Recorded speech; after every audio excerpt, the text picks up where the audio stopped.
నామము.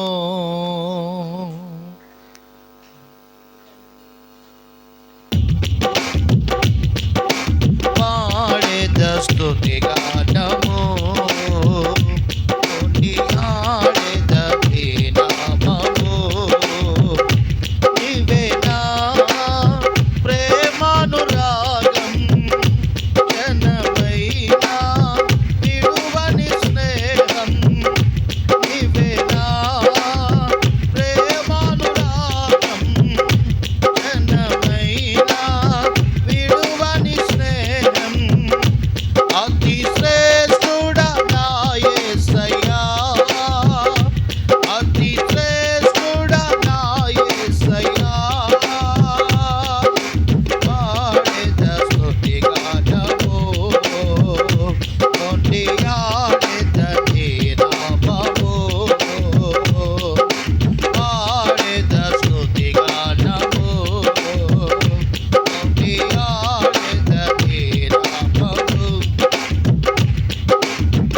ఇలా నాకెవ్వరు లేరను కొనగా నా దరి చేరితివే. నేనమ్మిన వారే నన్ను మరచినను, మరువని దేవుడవు. ఇలా నాకెవ్వరు లేరను కొనగా నా దరి చేరితివే. నేనమ్మిన వారే నన్ను మరచినను, మరువని దేవుడవు. నా ఆశలే నీ ఆశలే నాలో చిగురించెను, నీ వాక్యమే నన్ను బ్రతికించెను. నీ ఆశలే నన్ను చిగురించెను, నీ వాక్యమే నన్ను బ్రతికించెను. నీ అనుబంధము నాకానందమే, నీ అనుబంధము నాకానందమే. పాడేద స్తుతిగా కలిసి పాడదామందరం. కొనియాడేద నీ నామము, పాడేద స్తుతి గానము, కొనియాడేద నీ నామము. బలహీనతలో నన్ను బలపరచి ధైర్యము నింపితివే. నా కార్యములు సఫలము చేసి ఆత్మతో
కదా నా ఆరాధన, నీవే కదా నా ఆరాధన, ఆరాధన స్తుతి ఆరాధన, ఆరాధన స్తుతి ఆరాధన, ఆరాధన స్తుతి ఆరాధన. అందరూ కలిసి ప్రభుని ఆరాధించు. హల్లెలూయా యేసయ్యా,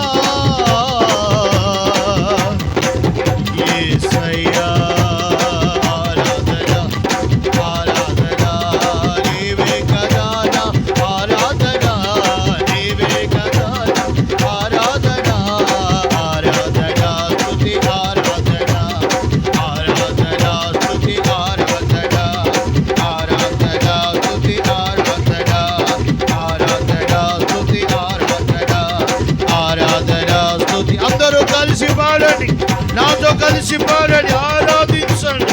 స్వరమెత్తి చప్పట్లు కొడుతూ బిగ్గరగా హల్లెలూయా యేసయ్యా, యేసయ్యా, యేసయ్యా, యేసయ్యా ఆరాధన స్తుతి ఆరాధన, ఆరాధన స్తుతి ఆరాధన, నీవే కదా నా ఆరాధన, నీవే కదా నా. స్వరమెత్తి యేసయ్యా, గ్లోరీ గ్లోరీ గ్లోరీ గ్లోరీ, మహిమ మహిమ మహిమ, కృప కలుగునుగాక, కృప కలుగునుగాక, కృప కలుగునుగాక. యెహోవా ఈ స్థలములో లేచునుగాక, యెహోవా ఈ స్థలములో లేచునుగాక, యెహోవా స్థలములో లేచునుగాక. కాడి పలుకులు విరిగిపోవునుగాక, కాడి పలుకులు విరిగిపోవునుగాక, కాడి పలుకులు విరిగిపోవునుగాక. శత్రువు చెదిరిపోవునుగాక, శత్రువు చెదిరిపోవునుగాక, శత్రువు చెదిరిపోవునుగాక. హల్లెలూయా హల్లెలూయా. అందరూ అందరూ యేసయ్యా, యేసయ్యా ఆరాధన స్తుతి ఆరాధన, ఆరాధన స్తుతి ఆరాధన, నీవే కదా నా ఆరాధన, నీవే దైవ సంబంధమైన ఆరాధన. గ్లోరీ ఆరాధన స్తుతి ఆరాధన, ఆరాధన స్తుతి ఆరాధన, నీవే కదా యేసయ్యా, యేసయ్యా, యేసయ్యా హల్లెలూయా హల్లెలూయా. కృప కృప కృప కృప, అమోఘమైన కృప, అతీతమైన కృప, కొరతలేని కృప కుమ్మరించబడునుగాక. హల్లెలూయా హల్లెలూయా హల్లెలూయా. స్తుతి స్తుతి స్తుతి స్తుతి స్తుతి స్తుతి యేసయ్యా, యేసయ్యా, యేసయ్యా ఆరాధన స్తుతి ఆరాధన, ఆరాధన స్తుతి ఆరాధన, నీవే కదా మా ఆరాధన, నీవే నీవే మా ఆరాధన యేసయ్యా. తండ్రి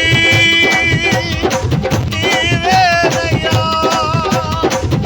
ఆశ్రయం, మా కేడం, మా దుర్గం, మా ఆనందం, మా ఆనందము నీవేనయ్యా, మా దుర్గము నీవేనయ్యా, మా శైలము నీవేనయ్యా యేసయ్యా. ఆరాధన ఆరాధన ఆరాధన ఆరాధన, నీవే కదా మా ఆరాధన, నీవే కదా మా ఆరాధన, ఆరాధన స్తుతి ఆరాధన, ఆరాధన స్తుతి ఆరాధన. యేసయ్యా, యేసయ్యా యేసయ్యా యేసయ్యా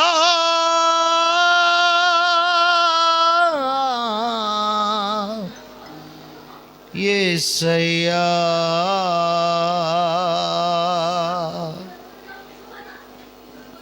స్తోత్రం. హల్లెలూయా హల్లెలూయా హల్లెలూయా హల్లెలూయా.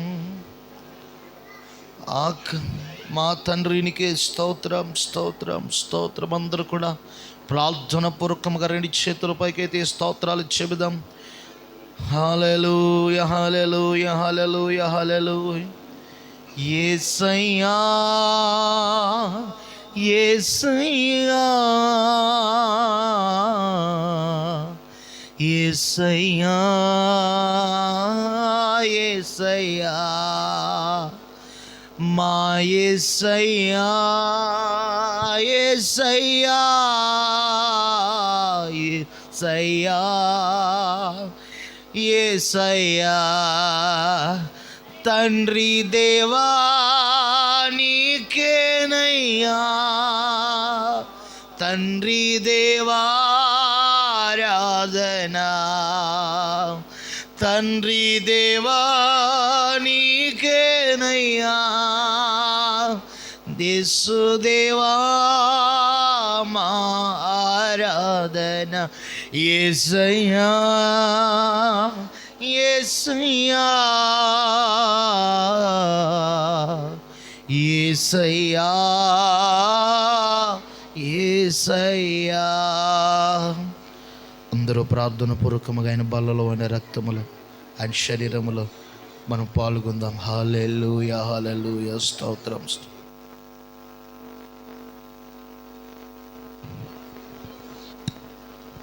ప్రార్థన చేసుకుందాం. నిత్య మహిమకు అర్హుడైన మా ప్రభువా, నీ పరిశుద్ధ నామమునకు వందనాలు స్తోత్రాలు చెల్లిస్తున్నాం.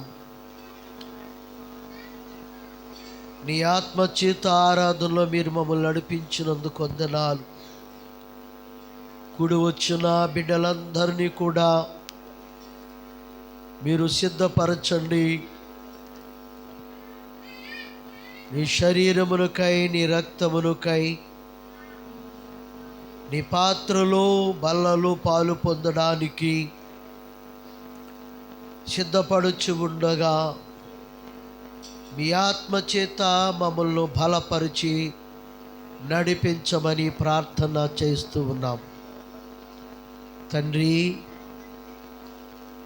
నీ శరీరమును గూర్చి మీరు చెప్పిన రీతిగా మమ్మల్ని మేము సిద్ధపడి నీ బలలో పాల్గొనుట మంచిదని మీ లేఖనాలు మాకు సెలవిచ్చని నీ ఆత్మ సహాయముతో మమ్మల్ని నడిపించమని యేసయ్య నామమున ప్రార్థించి వేడుకుంటున్నాము తండ్రి, ఆమేన్. దేవుని వాక్యమును చదువుకుందాం. పరిశుద్ధ గ్రంథములో నుంచి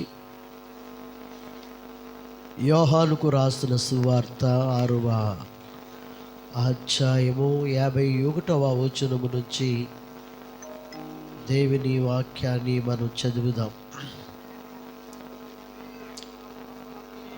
పరలోకము నుండి దిగి వచ్చిన ఆహారమును నేని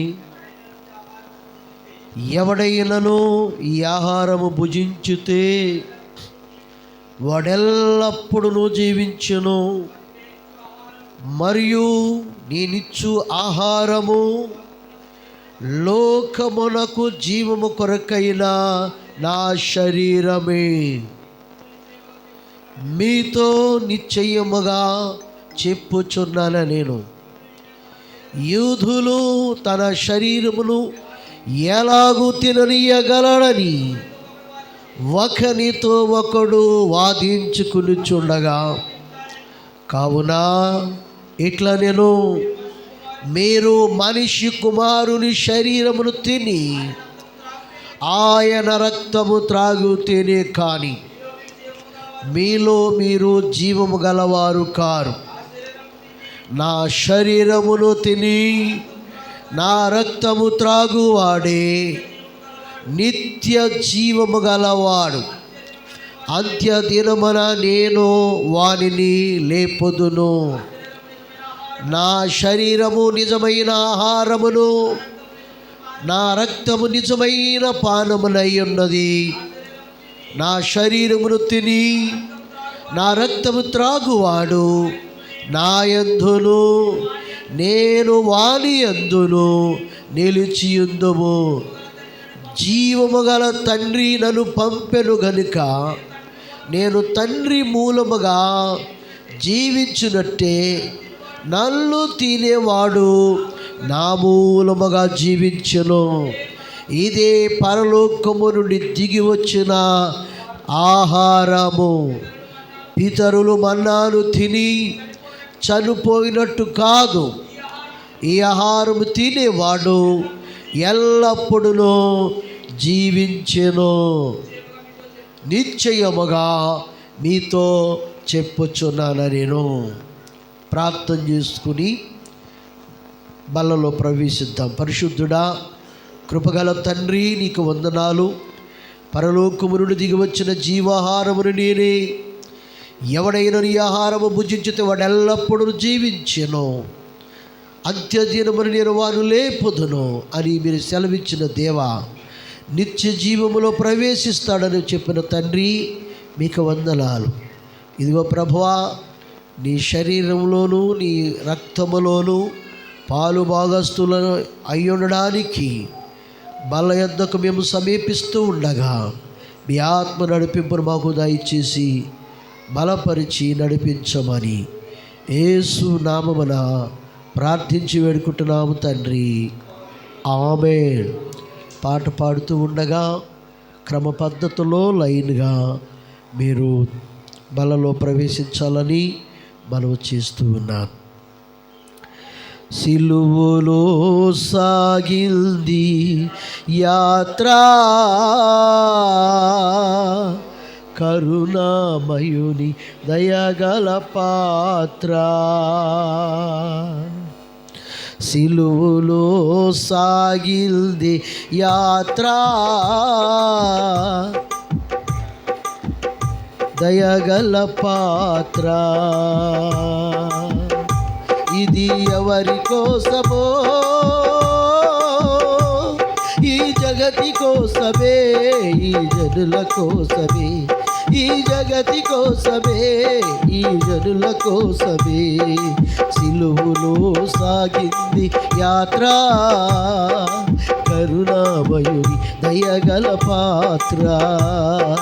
సిలువలో సాగింది యాత్ర, కరుణామయుని దయగల పాత్ర. పాలుకారు దేహం పైన పాపాత్ములు కొరడాలెల్లో, పాలుకారు దేహం పైన పాపాత్ములు కొరడాలెల్లో.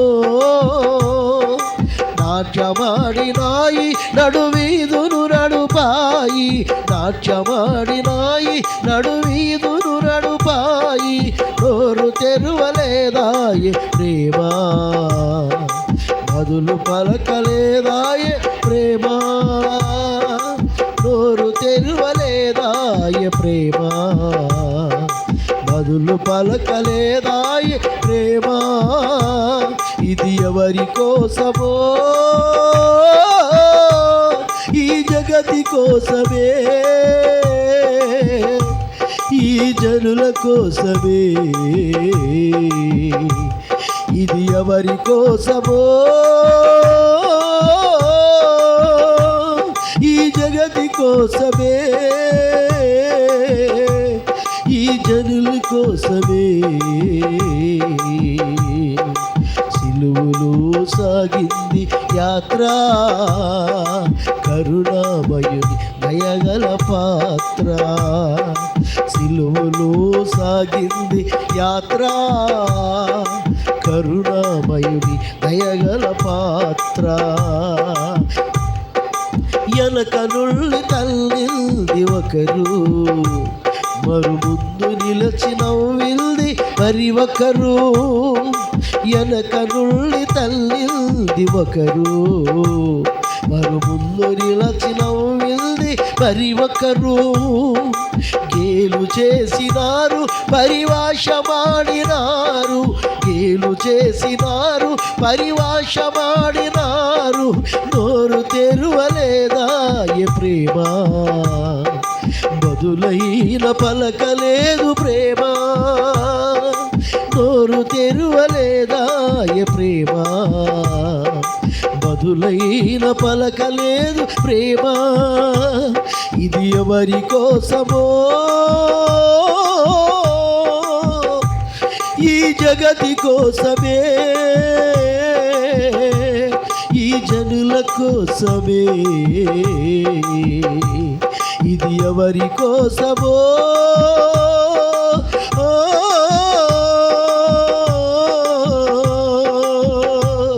ఈ జగతి కోసమే,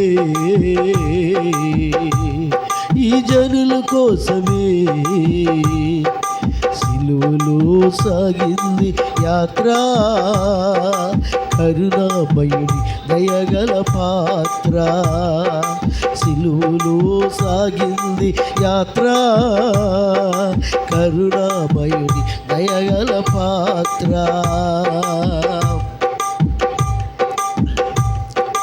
చెల్లుమని కొట్టింది ఒకరు, ముందు నిలిచి మరి ఒకరు. చెల్లుమని కొట్టింది ఒకరు, మరి ముందు నిలిచి నవ్వింది మరి ఒకరు. గేలు చేసినారు పరివాషమాడినారు, గేలు చేసినారు పరివాషమాడినారు. నోరు తెరువలేదా ఏ ప్రేమ, బదులు పలకలేదా ఏ ప్రేమ. నోరు తెరువలేదా ఏ ప్రేమ, బదులు పలకలేదా ఏ ప్రేమ. ఇది ఎవరి కోసమో ఈ జగతి కోసమే, ఈ జనుల కోసమే. ఇది ఎవరి కోసమో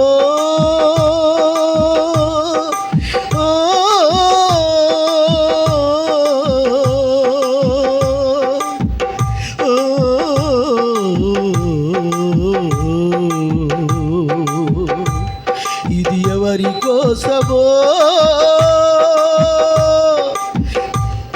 ఈ జగతి కోసమే,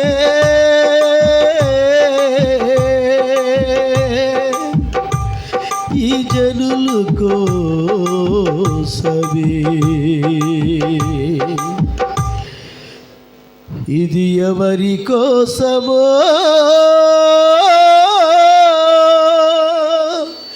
ఈ జగతి కోసమే,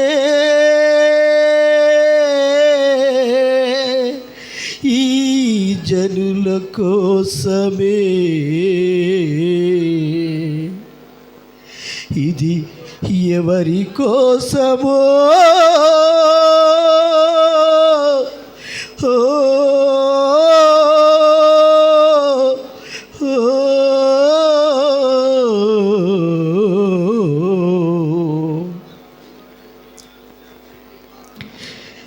ఇది ఎవరి కోసమో ఈ జగతి కోసమే, ఈ జనుల కోసమే. సిలువలో సాగిల్ది యాత్ర, కరుణామయుని దయగల పాత్ర. సిలువలో ఆయన సిలువుని ఎత్తుకొని గొల్గొతా కొండకు నడిచింది ఎవరి కోసం అనుకున్నావు? ముళ్ళ కొరడాలతో కొట్టబడింది ఎవరి కోసం అనుకున్నావు? ఆయన శిరస్సు మీద ముళ్ళ కిరీటము పెట్టింది ఎవరి కోసం అనుకున్నావు? ఆయన చేతుల్లో మేకులు దిగగొట్టారు ఎవరి కోసం? ఆయన కాళ్ళల్లో మేకులు దిగగొట్టారు ఎవరి కోసం? నీ కోసమే కదా. నీ పాపమే కదా, మన పాపములే కదా ఆయన చిత్రహింసలు చేశాయి. మన పాపము యొక్క ఆలోచనలే కదా ఆయన శిరస్సు మీద ముళ్ళ కిరీటం.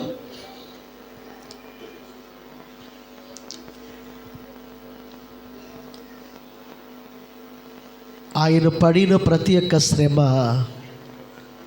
ఆయన పడిన ప్రతి ఒక్క ఆ సిలువలో పడిన వేదన, అది మన పాప భారమే కదా. మన పాపమంత చిత్రహింసలు చేసింది కదా.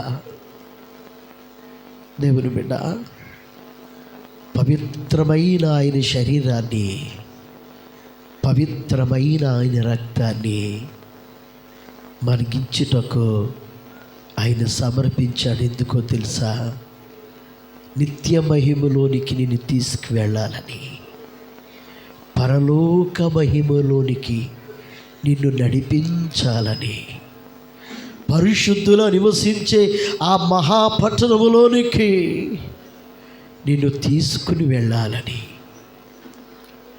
ఆయన శరీరాన్ని, ఆయన రక్తమును మనకిచ్చాడు.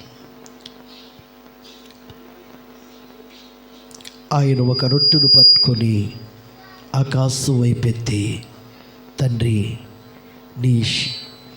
నా శరీరమును నీ రొట్టెగా మార్చి నా పిల్లలకి ఇస్తున్నాను.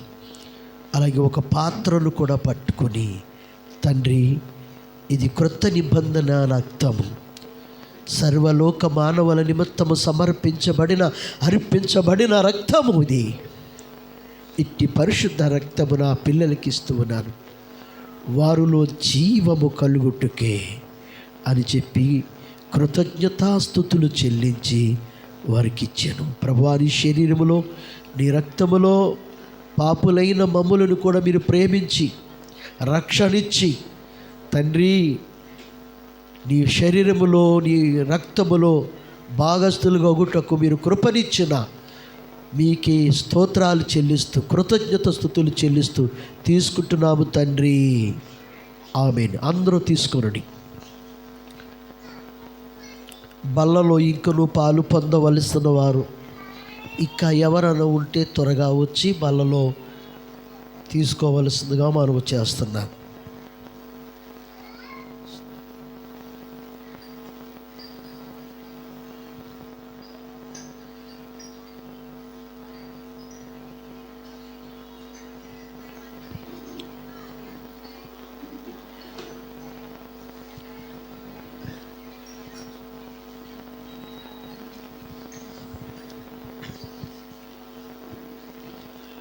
దేవునికి స్తోత్రము కలుగును గాక. హల్లెలూయా. సర్దు కూర్చోండి జాగ్రత్తగా.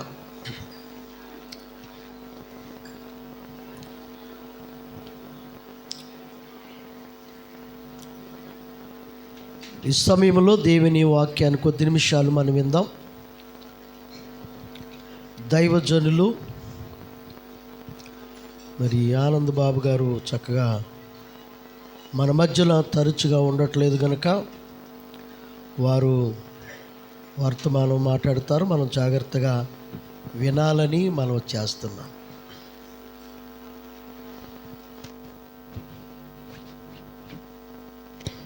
Praise the lord. హల్లెలూయా. దేవుని పరిశుద్ధమైన నామానికి మహిమ కలుగును గాక. ఈ యొక్క ప్రత్యేకమైన సమయంలో దేవుని సన్నిధిలో చేరువచ్చిన మీ అందరికీ నా యొక్క వందనాలు, శుభాలు తెలియపరుస్తున్నాను. దేవుడు మనందరినీ దీవించును గాక. హల్లెలూయా. దేవుని వాక్యాన్ని ఈ పూట కొద్ది నిమిషాలు మనం ధ్యానం చేద్దాం.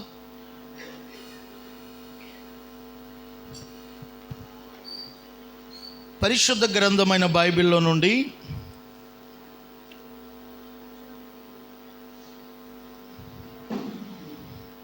రెండవ సమూయేలు గ్రంథము 6వ అధ్యాయము 11వ వచనాన్ని మనం చదువుకుందాం.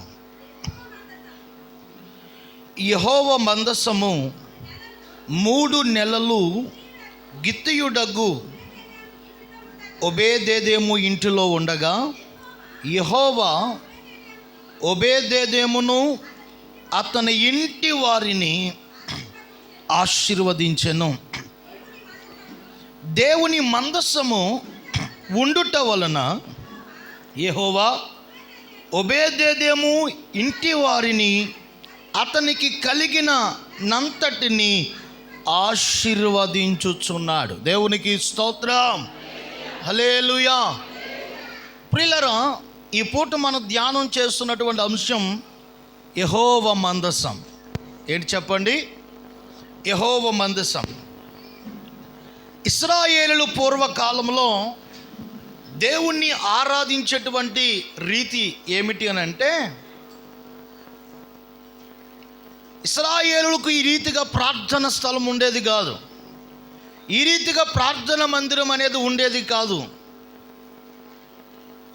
వారు నియామక దినము వచ్చినప్పుడు వాళ్ళు చేసేటువంటి మంచి పని ఏంటంటే, వారు ఒక గుడారం వేసుకుని ఏ స్థలములో అయితే ఉన్నారో ఆ స్థలములో వారు ఒక గుడారం వేసుకుని ఆ మందసమును పెట్టుకుని వారు దేవుని ఆరాధించేవారు. దేవుడు ఆ మందసము పైగా ఉండేవాడు. దేవుని పేరు ఆ మందసమునకు పెట్టబడింది. 6వ అధ్యాయము 2వ వచనము నుండి మనం ఒకసారి చదివితే, బయలుదేరి కేరూబుల మధ్య నివసించు సైన్యములకు అధిపతియగు యెహోవా అను తన నామము పెట్టబడిన దేవుని మందసము. హల్లెలూయా. ఈ మందసానికి ఎవరి పేరు పెట్టబడింది? ఎవరి పేరు పెట్టబడింది? దేవుని పేరు పెట్టబడింది. ఈ దేవుని పేరు పెట్టబడినటువంటి ఈ మందసాన్ని వారి ఎదుట నిలుపుకుని వారు దేవుణ్ణి ఆరాధించేవారు. వారు ఏ స్థలములోనికి వెళ్ళినా ఆ మందసాన్ని కూడనే పట్టుకుని వెళ్ళిపోయేవారు. నా ప్రియమైనటువంటి దేవుని ప్రజలారా, ఈ మందసానికి దేవుని పేరు పెట్టబడింది. ఇప్పుడు మనం దేవుని మందిరంలో ఆరాధన చేస్తున్నాం. ఈ మందిరానికి ఎవరి పేరు పెట్టబడింది? ఈ మందిరానికి కూడా 2వ దినవృత్తాంతాల గ్రంథంలో మనం చదివితే ఈ మందిరానికి దేవుని పేరు పెట్టబడింది. అక్కడ మందసానికి పెట్టబడింది, ఇక్కడ దేవుని మందిరానికి పెట్టబడింది. ప్రియులారా, ఈ మందస్సము పైగా దేవుడు నివసిస్తూ ఉండేవాడు. ఈ మందిరంలో కూడా ఎవరు నివసిస్తున్నారు? ప్రియులారా, ఇది సమాజ మందిరం.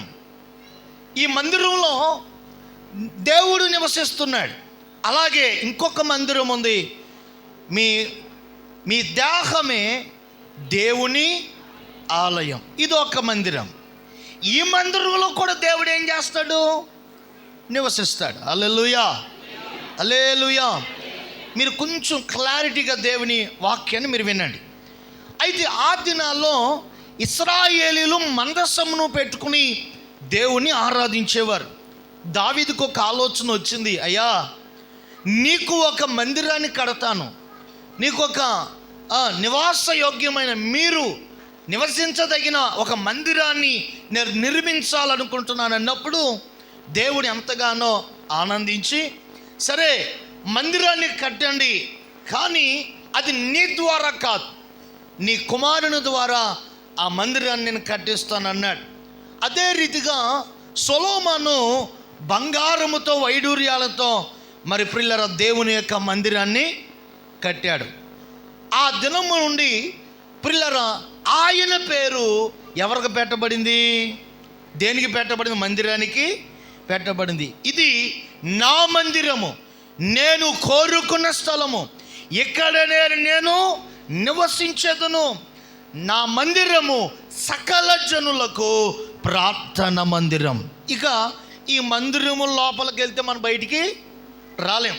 ఈ మందిరంలో ఉన్న ఆశీర్వాదాలు, దీవెనలు, ఇక దేవుని యొక్క కనుదృష్టి ఎలా ఉంటుందో అన్నీ కూడా మనకి తెలుసు. అయితే మనం టచ్ చేద్దాం కానీ లోపలికి వెళ్ళదు. ప్రియమైనటువంటి దేవుని బిడ్డలారా, ఈ రీతిగా మందిర వ్యవస్థ వచ్చింది. కానీ ఇశ్రాయేలీలు మందసాన్ని పెట్టుకుని ప్రియులారా వారు దేవుణ్ణి ఆరాధించేవారు. ఇలాగ ఇశ్రాయేలు దగ్గర ఈ మందస్సం ఉన్నప్పుడు ఇశ్రాయేల్లో ఏమొచ్చేదంటే జయం వచ్చేది. శత్రువులు ఎవరు వచ్చినా వారి మీద ఇశ్రాయేలుకి జయం వచ్చేది. ఒక రోజున ఫిలిస్తీన్లకు ఒక ఆలోచన వచ్చింది. ఏమనంటే, అసలు ఇశ్రాయేల్ మాటికి ఎందుకు గెలుస్తున్నారు, గెలవడానికి గల కారణం ఏంటి అని ఆలోచన చేస్తే అందులో ఎవడో అన్నాడట, ఇశ్రాయేలు గెలవడానికి గల కారణం వాళ్ళ దగ్గర ఏముంది, మందస్సం ఉంది. అయితే ఆ మందస్సును దొంగిలించుకుని వచ్చేయాలనుకున్నారు, ఆ మందస్సాన్ని పట్టుకొచ్చేయాలనుకున్నారు. మొత్తం మీద ఆ మందస్సాన్ని దొంగిలించుకుని పట్టుకుని వెళ్ళిపోయి ఫిలిస్తీన్ల దేశంలో ఫిలిస్తీన్ల పురంలో పెట్టుకున్నారు. ఎప్పుడైతే ఈ ఫిలిస్తీన్ల పురంలోనికి మందస్సం వచ్చిందో భయంకరమైనటువంటి క్షామము వారిలో వచ్చింది. క్షామము వేరు, క్షామము వేరు. క్షామం అని అంటే అంతా బాగుంటాం. మనం అడుగుతాం కదా, అంతా కుశలమేనా, క్షేమమేనా, మంచేనా, బాగున్నారా? ఇది క్షేమం. క్షామము అని అంటే కరువు, వేదన, శోధన, దారిద్ర్యం, అనారోగ్యం, బాధ, ఇబ్బందులు, ఇరుకులు, ఇవన్నీ ఎవరికి వచ్చినాయి? ఫిలిస్తీన్లకు వచ్చినాయి. వారికి గడ్డలు, కురుపులు, తెగుళ్ళు, వ్యాధులు, భయంకరమైనటువంటి శోధన ఫిలిస్తీన్లో మొదలైంది. అప్పుడు వారికి ఒక ఆలోచన వచ్చింది, ఒరే జయము సంగతి ఎలా పెట్టండి, యుద్ధంలో విజయం సంగతి ఎలా పెట్టండి, అసలు మన బ్రతుకులే నాశనం అయిపోయినాయి కదరా, ఇక ఈ మందస్సు మనకొద్దని ఈ మందస్సాన్ని వారు వదిలేయటం జరిగింది. ఈ మందస్సం ఇప్పుడు ఎక్కడ ఉండాలంటే గిబియానులో నిలిచిపోయింది. హల్లెలూయా, హల్లెలూయా. అక్కడ ఉన్నటువంటి మందస్సాన్ని దావీదు పురములోనికి తీసుకుని వెళ్ళడానికి దావీదు 30,000 మంది ప్రియులారా శూరులను సమకూర్చుకుని వాయిద్యాలు వాయించేవారిని, ఇంకా రకరకాల ప్రియులారా నాట్య ప్రదర్శనలు చేసేవారిని తీసుకుని ఈ గిబియానులోనున్న అభినాదాము యొక్క ఇంటి నుండి మందస్సాన్ని తీసుకువెళ్ళడానికి వచ్చారు. ప్రియులారా వస్తూ దావీదు ఒక కొత్త ఎద్దుల బండి ఒకటి తీసుకుని వచ్చారు. అయితే ఆ మందస్సాన్ని ఆ ఎద్దుల బండి మీద ఎక్కించుకుని తీసుకుని వెళ్తున్న సందర్భంలో ఆ మందస్సు వెళుతున్న ఆ నేపథ్యంలో అనేకులు బుర్రలు ఊదుతూ చప్పట్లు కొడుతూ నాట్య పిల్లల ఆనంద ప్రహాస్యాలు చేస్తున్న ఆ సందర్భంలో ఎద్దుకు కాలు తూలిందంట. ఎద్దుకి కాలు తూలి, ఎద్దు కాలు తూలితే బండి ఎదరకు పడిపోతుంది కదండి, బండి ఎదరకు ఒరిగిపోతుంది కదా. అప్పుడు ఈ బండిని తోలేటువంటి ఒక ఆయన ఆ మందస్సాన్ని పట్టుకోగా ప్రియులారా వెంటనే తక్షణమే ఆయన చనిపోయాడు. ఇటువంటి భయంకరమైనటువంటి సంఘటన జరిగినప్పుడు మనుషుల యొక్క వైఖరి ఎలా ఉంటుంది? ఏమండి, ఎలా ఉంటుంది? చాలా ఇబ్బందికరంగా ఉంటుంది, భయంక్రాంతులుగా మనం ఉంటాం. పైగా ఈ మందస్సాన్ని గిబియానులో నుండి తీసుకురావడానికి ఎంతమంది వెళ్ళారు? 30,000 మంది. హల్లెలూయా, హల్లెలూయా. 30,000 మంది వెళితే 30,000 మంది ఎదుట ఆ మరణము పొంచి ఉంటే అసలు పరిస్థితి ఎట్లా ఉంటుంది? దావీదు గారు కూడా భయం వేసింది. మొత్తం మీద పొరపాటు ఎక్కడో చేశాం, ఎక్కడో జరిగిందని ప్రియులారా దావీదు గారు దేవుణ్ణి అనడం ప్రారంభించాడు. దేవుని నుండి సమాధానం వచ్చేంత వరకు నేను అడుగు కూడా ముందు వేయకూడదు, ఈ మందస్సాన్ని ఎక్కడైనా నిలిపేస్తే బాగుంటుంది, ముందుకు మనం తీసుకుని వెళితే ఇంకా పెను ప్రమాదాలు జరిగే పరిస్థితి ఉంది. మనం తప్పిదం ఏంటో, మనం పొరపాటు ఏంటో దేవుని దగ్గర తెలుసుకునేదాకా, దేవుని దగ్గర సమాధానం వచ్చేదాకా మనం ఎక్కడే ఈ మందసాన్ని ఉంచేయాలి, ముందుకు తీసుకెళ్ళకూడదని దావీదు కూడా భయపడ్డాడు. హల్లెలూయా. అయితే ఇప్పుడు మందసాన్ని ఎక్కడ పెట్టాలి, ఎవరింట్లో పెట్టాలి, ఎవరి దగ్గర దాయాలి అనేటువంటి సందర్భంలో ఒక ఇంటివాడు ఎవరు అతనంటే ఒబేదేదేము. హల్లెలూయా. ఎవరండి? ఒబేదేదేము. ప్రియులారా చూడండి, అదే పొజిషన్లో మనం ఉంటే అది వచ్చి మీ ఇంట్లో మందసం పెడతాం బాబు, కొంచెం ఇల్లు ఇవ్వండి అంటే ఇస్తామా? ఏమండి, ఇల్లు ఇస్తామా? ఏమో. దేవునికి స్తోత్రం. ఎందుకనంటే భయంకరమైనటువంటి సంఘటన కళ్ళ ముందు జరిగింది. ఇప్పుడు ఇటువంటి భయంకరమైన పరిస్థితుల్లో ఎవరు కూడా వాళ్ళని కానీ మందస్సాన్ని కానీ మందస్సం వెనకాల వచ్చేవారిని కానీ కనీసం అరుగు మెట్టు కూడా ఎక్కనెవరు. కానీ ఒబేదేదేమో మందస్సమును చేర్చుకుని మందస్సమును 3 నెలలు ఉంచుకున్నాడట. గట్టిగా స్తోత్రం చెప్పండి. 3 నెలలు యెహోవా మందస్సము ఒబేదేదేము ఇంట్లో ఉండగా ఒబేదేదేము ఇల్లు అతనికి కలిగిన అంతటిని కూడా దేవుడు ఆశీర్వదించారు. దేవునికి స్తోత్రం. హల్లెలూయా. మందస్సము ఆ ఇంటిలో ఉండగా ఇల్లు ఏమైంది చెప్పండి అమ్మా? ఆశీర్వదించబడింది. మందస్సు మా ఇంట్లో ఉంటే ఆ ఇల్లు ఆశీర్వదించబడింది. సరే, ఇంత నేను చెప్పాను కదా. దావీదు చేసిన పొరపాటు ఏంటనంటే 30,000 మందిని శూరులను తీసుకెళ్ళాడు కానీ యాజకులను తీసుకెళ్ళలేదు. అర్థమైందండి? మందస్సాన్ని ఎవరు మోయాలి? యాజకులు మోయాలి. మందస్సాన్ని ఎవరు నడిపించాలి? అది. దేవునికి స్తోత్రం కలుగునుగాక. హల్లెలూయా. దావీదు రాజు అయి ఉండొచ్చు, దావీదు ప్రజలపై సుపీరియర్ అయి ఉండొచ్చు, నాయకుడై ఉండొచ్చు, యాజకుడు కాలేడు. యాజకుడు ఎవరు అనంటే దేవుని చేత ప్రత్యేకించబడినవాడు. హల్లెలూయా. హల్లెలూయా. ఆయన చేత ఏర్పరచబడినవాడు. అర్థమైందండి? అర్థమైంది నేను చెప్పేది. ప్రార్థన అందరం చేయొచ్చు, వాక్యం అందరం చెప్పొచ్చు, ఆరాధన అందరూ చేయొచ్చు. ప్రియులారా, దేవుని పరిచర్య అందరము చేయొచ్చు. కానీ అందరూ యాజకులు కాలేరు. యాజకుడు ఎవరు అంటే దేవుని చేత ఎన్నుకోబడినవాడు, దేవుని చేత ఏర్పరచబడినవాడు. ప్రియులారా, దేవుని పరిచర్య ధర్మమును కొనసాగించబడినవాడు. ఈ యాజకత్వము ఇశ్రాయేలులో ఎవరికి ఇవ్వబడింది అంటే ఇశ్రాయేలులో 12 గోత్రాలలో లేవి గోత్రానికి మాత్రమే ఈ యొక్క అవకాశం ఇవ్వబడింది. హల్లెలూయా. ఎవరి లేవి గోత్రం?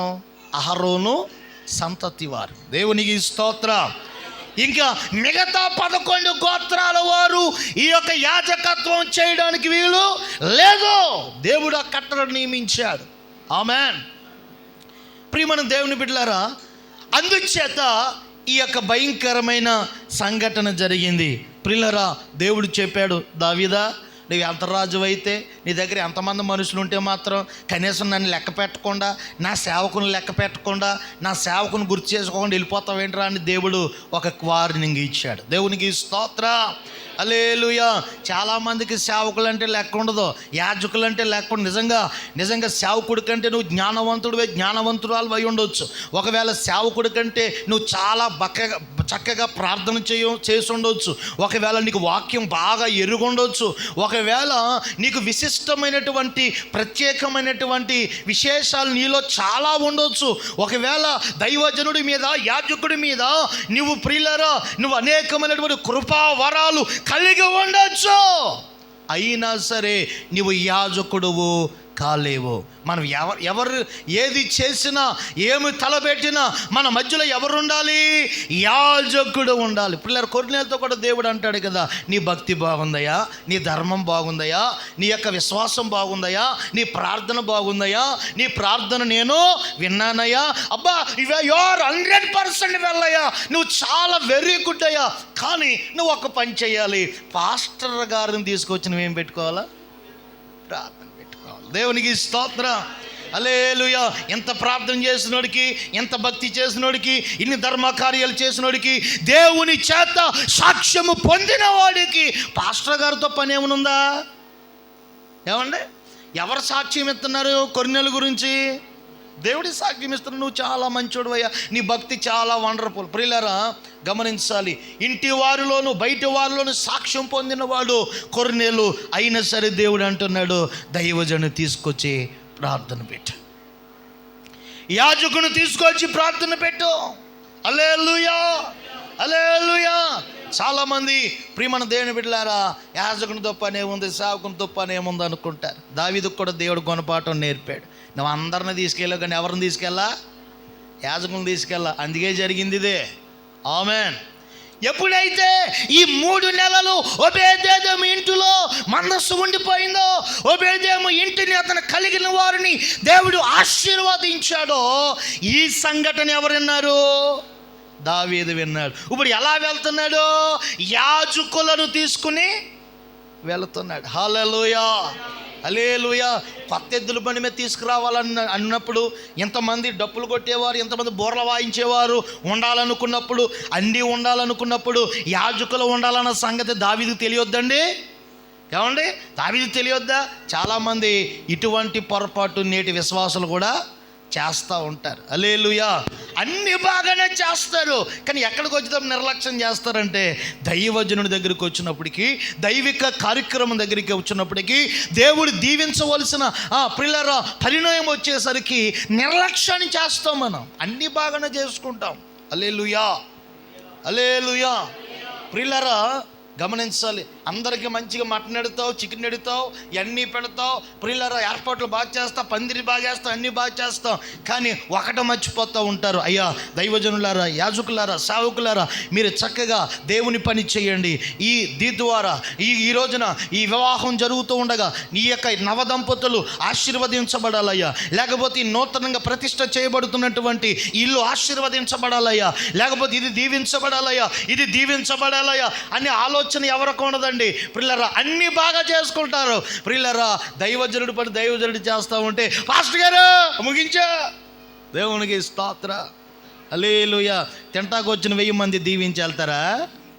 హలో, ఏమండి, ఎవరు దీవించాలి?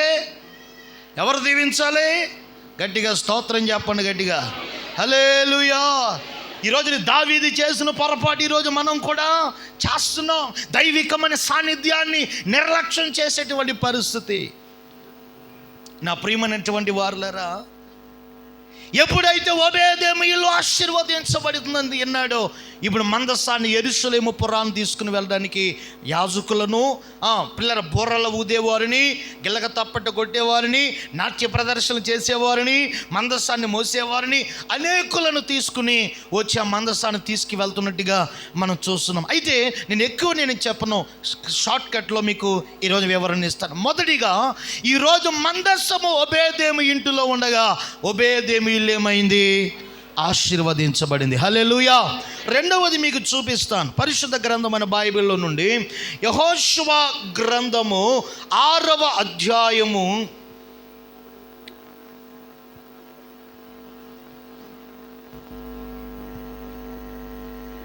4వ అధ్యాయం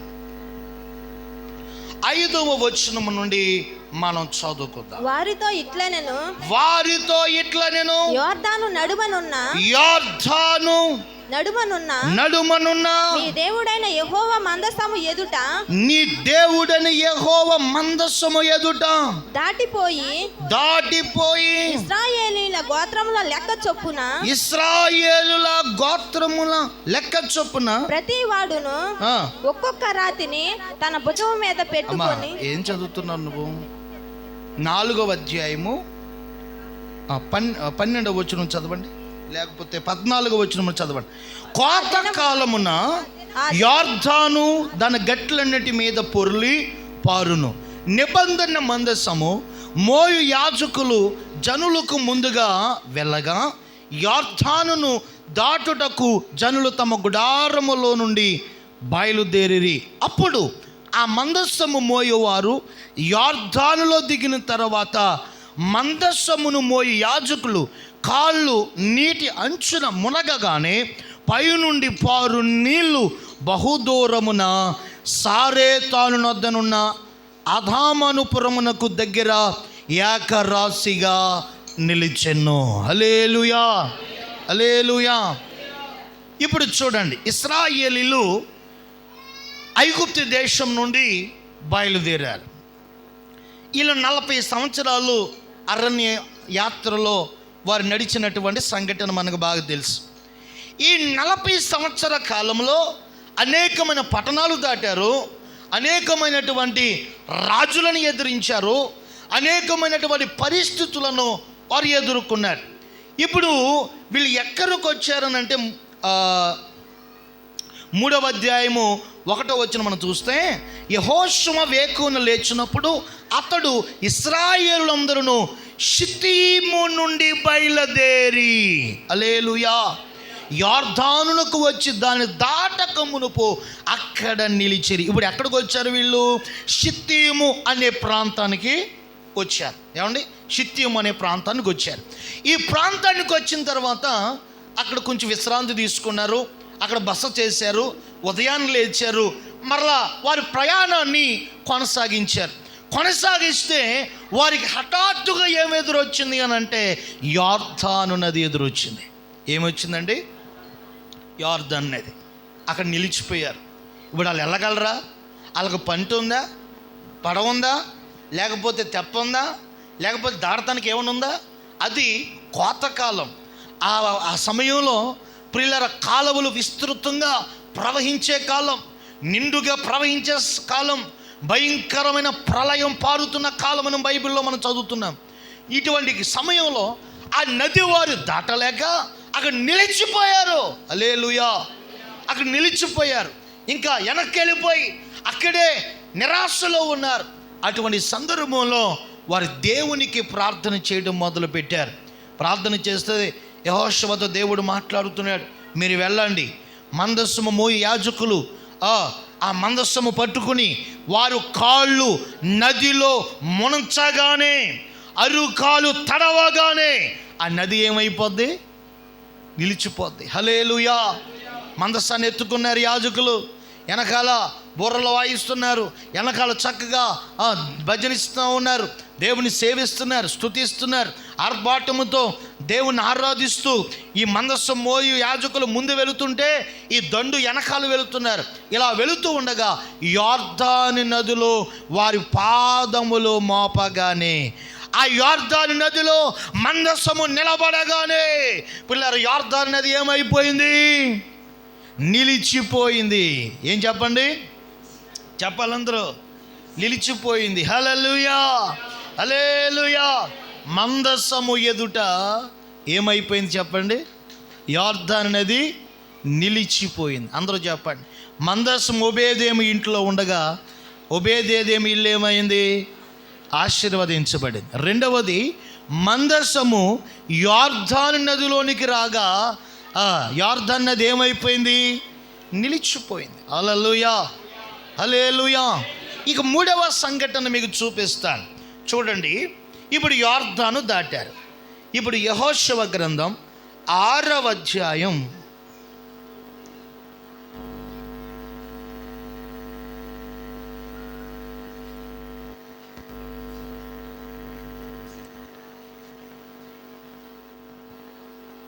6వ అధ్యాయము 12వ వచనం. ఉదయమున యెహోషువ లేవగా యాజకులు యెహోవా మందస్సమును ఎత్తుకుని మోసిరి. 7 యాజకులు పొట్టేలు కొమ్ము బోరలను 7 పట్టుకుని నిలవగా యెహోవా మందస్సమునకు ముందుగా నడుచుచు బోర్రలు ఊదుచు వచ్చిరి. యోధులు వారికి ముందుగా నడిచిరి. దండి ఒకటి వెనక భాగమున యెహోవా మందస్సము వెంబడి వచ్చును. యాజకులు వెలుచు బూరల ఊదుచు వచ్చిరి. అట్లు 2వ దినమున వారొక మారు పట్టణము చుట్టూ తిరిగి పాలెములకు మరలా వచ్చిరి. 6 దినములు వారు అలాగూ చేయుచు వచ్చిరి. 7వ దినమున వారు ఉదయమున చీకటితోనే లేచి 7 మారులు ఆ ప్రకారమే పట్టణము చుట్టూ తిరిగిరి. ఆ దినమున మాత్రమే వారు 7 మారులు పట్టణము చుట్టూ తిరిగిరి. 7వ మారు యాజకులు బూరలు ఊదగా యెహోషువ జనులకు ఇలాగు ఆజ్ఞ ఇచ్చెను, కేకలు వేయుడి, యెహోవా ఈ పట్టణమును మీకు అప్పగించుచున్నాడు. 20వ వచనం చదువుదాం. యాజకులు బూరలు ఊదగా ప్రజలు కేకలు వేసిరి. ఆ బూరల ధ్వని వినినప్పుడు ప్రజలు ఆర్భాటముగా కేకలు వేయగా ప్రాకారములు కూలిన. గట్టిగా స్తోత్రం చెప్పండి. హల్లెలూయా, హల్లెలూయా. మొత్తం మీద యోర్దాన్ నది దాటారు అని అంటే మరొక గండం వచ్చింది వీళ్ళకి. ఏంటా గండం? ఎరుకో గోడలు. ఏంటి చెప్పండి, చెప్పాలి అందరూ. ఎరుకో గోడలు. మన జీవితంలో కూడా ఒకటి దాటిన తర్వాత ఒకటి, ఏమంటే ఒకటి దాటిన తర్వాత మరొకటి. మనం అనుకుంటాం అన్నీ నాకే వస్తున్నాయంట అనుకుంటాం. దేవునికి స్తోత్ర, హల్లెలూయా. ఏమండి, ఏదో కింద మీద పడి ప్రయాసపడి యాత్రల జీవితంలో వారు కొనసాగుతున్నారంటే యోర్దాను నది వచ్చింది. మందసం వారి దగ్గర ఉంది కాబట్టి యోర్దాను నది ఏమైపోయింది? చీల్చబడింది, నిలిచిపోయింది. ఇప్పుడు ఎరుకో కోటలు వచ్చాయి.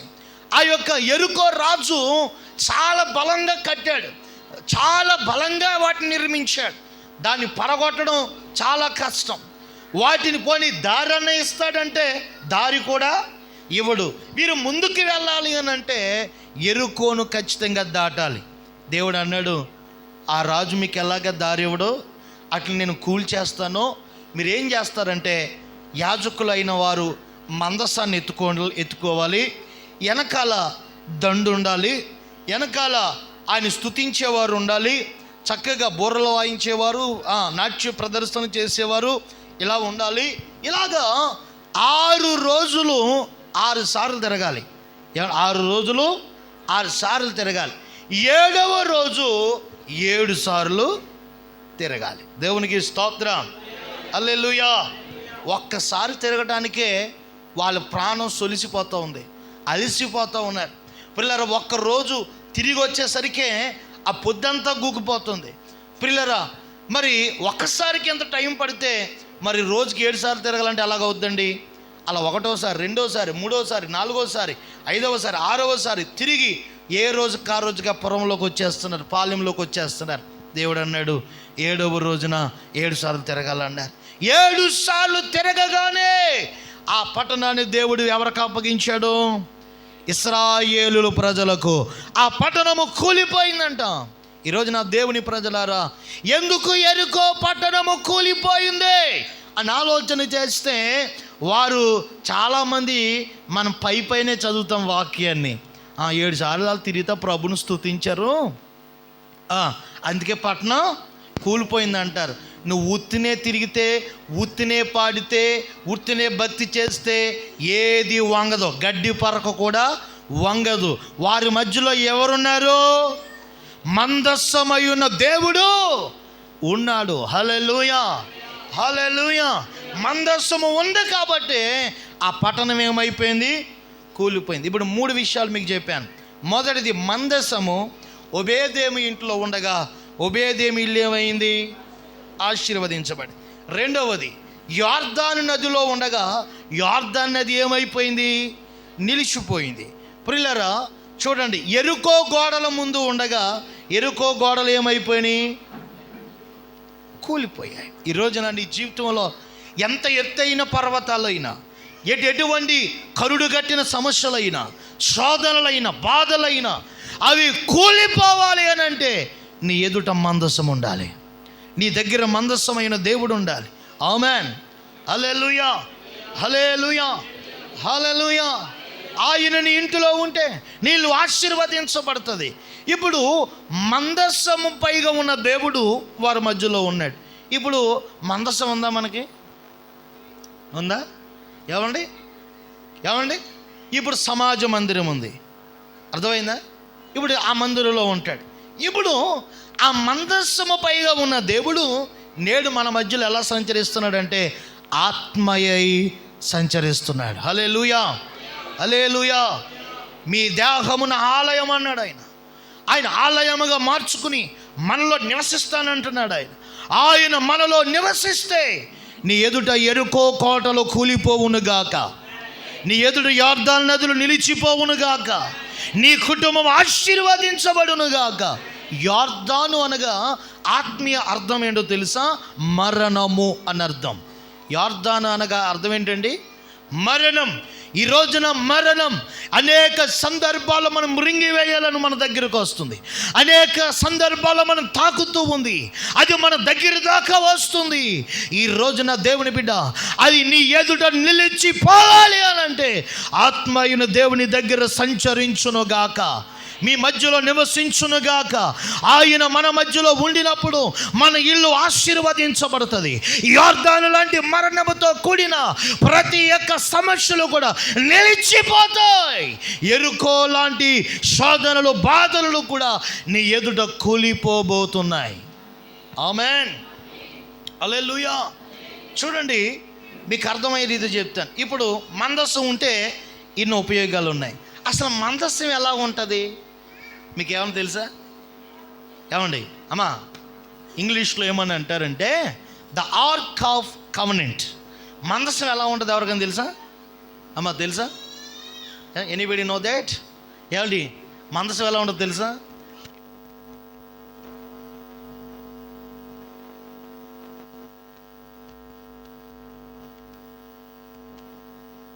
ఇప్పుడు మనోళ్ళు ఆచరిస్తున్నారు ఇది. హల్లెలూయా. దాన్ని మోసే తీరు, ఆ పద్ధతి అంతా కూడా బైబిల్లో ఉన్నదే, బైబిల్లో ఉన్న పద్ధతే. వెనకాల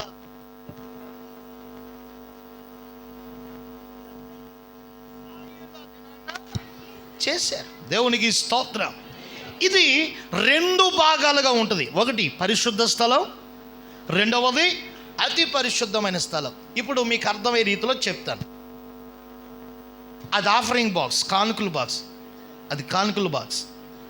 మీరు దాన్ని కాసేపు ఊహించుకోండి. దానికి కొమ్ములు రకరకాలుగా, అది మందస్సు, అది 2 భాగాల కింద ఉంది అనుకుని ఊహించుకోండి. ఇప్పుడు అది కానుకలు పెట్టి అన్న సంగతి మర్చిపోండి. అది మందస్సం. ఎందుకంటే దాన్ని ఎలా చేయాలో, ఎక్కడ ఎటువంటి బంగారు బొంగరాలు పెట్టాలో, ఎక్కడ కొమ్ములు పెట్టాలో, ఇవన్నీ కూడా దేవుడు మోషేకి చెప్పాడు. ఆ రీతిగానే మోషే దాన్ని తయారు చేశాడు. ఆ దినాల్లో పిల్లల నోవాహుతో దేవుడు చెప్పినప్పుడు వాడు ఎలా కట్టాడో అలాగే మందస్సాను కూడా మోషే తయారు చేశాడు. ఇప్పుడు ఈ మందస్సు ప్రియులరా, ఇందులో మందస్సం, ఇది మందస్సం. ఏముంటే అది మందస్సం అయ్యింది, ఏముంటే దానికి మందస్సం అని పేరు పెట్టబడింది. కాస్త జాగ్రత్తగా వినండి అమ్మా, వినాలి. ఆ పెట్టి ఉంది కదా, అది అందులో ఏముంటే అది మందస్సం అయ్యింది. దేవుని పేరు దానికి పెట్టబడింది. ఈరోజు గమనించాలి. అందులో ఏమీ లేదనుకోండి, అది ఖాళీదే అనుకోండి, ఇది పెట్రా అంటారు. ఏమంటారు? ఇప్పుడు దేవుడు మందస్సం అన్నాడు. అది మందస్సం అవ్వాలంటే అందులో ఉండవలసిన పరికరాలు ఉండాలిగా, అవునా కదా? అప్పుడే దేవుని పేరు దానికి పెట్టబడుద్ది, దాన్ని మందస్సం అంటాం. దేవుడు దానిపైన నివసిస్తాడు. ఇప్పుడు మందస్సులో ఏముండాలి అని ఆలోచన చేస్తే పిల్లరా, హెబ్రీయులకు రాసిన పత్రిక 9వ అధ్యాయం 1వ వచనం నుండి వాక్యాన్ని చదువుకుందాం అమ్మా. మొదట నిబంధనకైతే సేవా నియమములను ఈ లోక సంబంధమైన పరిశుద్ధ స్థలమును ఉండెను. ఎలాగనగా మొదట ఒక గుడారము ఏర్పరచబడిను, అందులో దీపస్తంభమును బల్లయు దాని మీద ఉంచబడిన రొట్టెలను ఉండెను. దానికి పరిశుద్ధ స్థలం అని పేరు. 2వ తెరకు అవల పరిశుద్ధ స్థలమును గుడారముండెను. అందులో సువర్ణ ధూపార్తియు అంతటను బంగారు రేకులతో తాపబడిన నిబంధన మందస్సమును ఉండెను. ఆ మందస్సములో మన్నాగల బంగారు పాత్రయు చిగిరించిన అహరోను చేతి కర్రయు నిబంధన పలకలు ఉండెను. గట్టిగా స్తోత్రం చెప్పండి. హల్లెలూయా, హల్లెలూయా. ప్రియమైనటువంటి చూడండి చూడండి చూడండి, ఇక్కడ కొన్ని పరికరాలు మందస్సంలో ఉన్నాయి. ఇవి ఉన్నవి కాబట్టే అదేమైంది? మందస్సమైంది. మందస్సమైంది కాబట్టి దేవుని పేరు దానికి పెట్టబడింది. దేవుడు దానిపై నివసిస్తున్నాడు. ఈరోజు ప్రియమైన దేవుని బిడ్డలారా, ఇప్పుడు చర్చ్ అంటే ఏముంటాయి? ఒక బలిపీఠము, ఒక డ్రమ్ము, ఏమంటే అంతే కదా. ఏమంటే ఎక్కడికైనా మనం వెళ్ళామనుకో, ఏమండి ఇవన్నీ ఇక్కడ ఏమీ లేవనుకోండి, సౌండ్ సిస్టం లేదు, ఈ పోడియం లేదు, ఈ మైక్ లేవు, ఏమీ లేవు లేవనుకున్నాం అనుకోండి. ఎవరైనా కొత్త వాళ్ళు వచ్చారనుకోండి, ఏంటో ఇది ఎంతో బాగుందా, ఇది కళ్యాణ మండపమా, లేకపోతే అదా ఇదా ఫంక్షన్ హాలా, అదా ఇదే అంటారు. ఇప్పుడు ఎప్పుడైతే ఈ పులిపీఠం ఉందో, ఎప్పుడైతే ఈ పిఏ సిస్టమ్ ఉందో, ఎప్పుడైతే ఈ పెట్టి ఉందో, లేకపోతే ఈ బల్ల ఉందో, ఇవన్నీ ఈ యొక్క బల్ల సామాగ్రి అన్నీ ఉన్నాయో, ఏమంటారు ఇక్కడికి వచ్చిన తర్వాత? ఏమంటారు? ఆటోమేటిక్గా ఎంత అమాయకుడైనా ఇది దేవుని మందిరం అని అంటారు. అలాగే ప్రియులారా, ఈ మందస్సములో పిల్లలు ఏమున్నాయి? ఇది మందస్సం అవ్వాలంటే, ఈ పెట్టి మందస్సం అవ్వాలంటే ఈ మందస్సులు ఏమున్నాయి? మొదటిగా మనం చూస్తే అక్కడ చూడండి, దీపస్తంభం ఉందట. ఏముందండి? దీపస్తంభం, బల్లయు, దాని మీద రొట్టెలను, సువర్ణ ధూపార్తియు, బన్నాగల బంగారు పాత్రయు, ఇక అహరోను చిగురించిన చేతుకర్రయు, నిబంధన పలకలను, ప్రేమ దానిపైన చూడండి కరుణాపీఠమును ఉన్నాయి. దేవునికి స్తోత్రం. మహిమ గల కెరూబులను ఈ మందసంలో ఉన్నాయి. దేవునికి స్తోత్రం. హల్లెలూయా. నా దేవుని ప్రజలారా, ఇక్కడ కొంచెం ఆత్మీయార్థంగా మనం ధ్యానం చేసుకుందాం. ఈ పెట్టిలో ఇవన్నీ ఉన్నప్పుడు ఇదేమైంది? మందసం. దానికి పేరు పెట్టబడింది, దేవుని పేరు పెట్టబడింది, దేవుడు దానిపై నివసిస్తున్నాడు. ఇప్పుడు ఆయన ఎక్కడ ఉన్నా, ఆ మందసం ఎక్కడున్నా ఏం జరిగింది? కార్యము జరిగింది. ఇప్పుడు మనం కూడా దేవునికి ఏమైపోవాలి? మందస్సం అయిపోవాలి. ఏమంటే మన పైగా దేవుడు నివసించాలంటే, మనలో దేవుడు నివసించాలంటే మనం కూడా ఒక దేవునికి ఏమైపోవాలి? ఆలయం అయిపోవాలి, ఒక మందస్సము అయిపోవాలి. మరి దేవునికి ఆలయం అవ్వాలంటే మరి మందస్సములో ఏమున్నాయో అన్నీ కూడా మనలో ఉండాలి. హల్లెలూయా. అర్థమవుతుందమ్మా? అర్థమవుతుందా? ఇప్పుడు దీపస్తంభానికి దేని సాదృశ్యం? దేని సాదృశ్యం? మీరు వెలిగించబడిన మీదట మంచం కిందే కానీ కొంచెం కిందే కానీ ఉండకూడదు. ఎక్కడ ఉండాలి? అనేకులకు వెలుగునిచ్చుటకై. హల్లెలూయా. నువ్వు ఆరిపోయి ఉంటే బాగుంటుందా, వెలిగితే ఉంటే బాగుంటుందా? ఏమంటే దేవుడు నీ దగ్గర ఎప్పుడు ఉంటాడో? నువ్వు ఎప్పుడు దేవుని బిడ్డవవుతావు? ఆరిపోయి ఉంటే దేవుని బిడ్డవవుతావా? ఏమండి, ఆరిపోయిన దివిటీలు వెలగాలి, అందరూ ఆత్మతో. మహాభక్తులు పూర్వకాలంలో రాశారు. రాసిన వాళ్ళు చనిపోయారు, పాడినోళ్ళు చనిపోయారు. ఇంకా ఎలగాలనుకుంటే నరకానికి వెళ్ళిపోతావు. ఎలగాలి. ఇంకా ఎలగాలంటే ఎక్కడ కుదురుతుంది? ఎలుగుతూ ఉండాలి. స్తోత్రం చెప్పండి. హల్లెలూయా. ఇంకా ఎలుగు అంటే ఎక్కడ కుదురుతుంది? ఎలిగే కాలం కాదు. ఆయన త్వరగా మన కొరకు రాబోతున్నాడు. ఇంకా ఎలిగించుకో. ఇంకెంతకాలం చెప్తారు నీకు? ఎలగాలి, ఆయన కొరకు ప్రకాశించాలి. హల్లెలూయా. దేవుని పిల్లలు చూడండి, దేవుని పిల్లలు వెలుగుతూ ఉండాలి, అనేకులకు వెలుగుగా ఉండాలి, అనేకులు వెలిగించేవారిగా ఉండాలి. ఆ యొక్క అనుభవం ఎప్పుడైతే నీలో ఉంటుందో, నువ్వు వెలుగుతూ ఉంటావో, ఆయన నీలో నివసించునుగాక. అంతేగాని నువ్వు ఆరిపోయి ఉన్నావు అనుకో, దేవుని దగ్గరికి వస్తాడండి? ఎవరు నీ పైన ఉంటాడా? నువ్వు దేవుని బిడ్డగా ఉంటావా? కాదు. నువ్వు వెలిగించబడాలి. రెండవది, ఆయన నీలో నివసించాలి అంటే బల్లయు, దాని మీద రొట్టెలను. హల్లెలూయా. ఇది ప్రభు రక్తము ఆయన శరీరమునకు సూచన అయి ఉన్నది. హల్లెలూయా. ప్రియరా, అర్థమైందా? ప్రభు బల్లకు సూచన. మనం ఇందటి వాక్యం చదువుకున్నాం. నన్ను తినేవాడు, నన్ను త్రాగువాడు, నేను వానిలోను, వాడు నాలోను. అర్థమైందా? నన్ను తినేవాడు, నన్ను త్రాగువాడు, నేను వానిలోను, వాడు నాలోను. హల్లెలూయా. అంటే అటు ఉంటుంది, ఇటు ఉంటుంది, సహవాసం అటు ఉంటుంది, ఇటు ఉంటుంది. ప్రియులారా, ఈ యొక్క విశ్వాసి ఎప్పుడైతే ఈ బల్ల అనుభవంలో ఉంటారో, ఈ బల్ల అనుభవంలో జీవిస్తారో, వారిలోనే దేవుడు ఉంటాడు, వారే దేవుని పిల్లలు. హల్లెలూయా. ఇంకా చాలామంది ప్రభు రక్తానికి దూరంగా ఉంటారు, ప్రభు శరీరానికి దూరంగా ఉంటారు. ఈరోజు దేవుని వాక్యం చెప్తుంది, నువ్వు దేవుని ఆలయం ఎప్పుడు మార్చబడతావంటే నువ్వు వెలిగించబడిన మీదట, నువ్వు ప్రకాశించిన మీదట, అనేకులకు వెలుగునిచ్చే స్థితిలో ఉండినటువంటి మీదట నీవు దేవుని ఆలయముగా ఉంటావు. రెండవది, ఆయన రక్తములో, ఆయన శరీరములో నువ్వు పాలు భాగస్తులు అయి ఉన్నప్పుడు ఆయన ఆలయముగా నువ్వు ఉంటావు. మూడవది మనం చూస్తే అక్కడ ఏముంది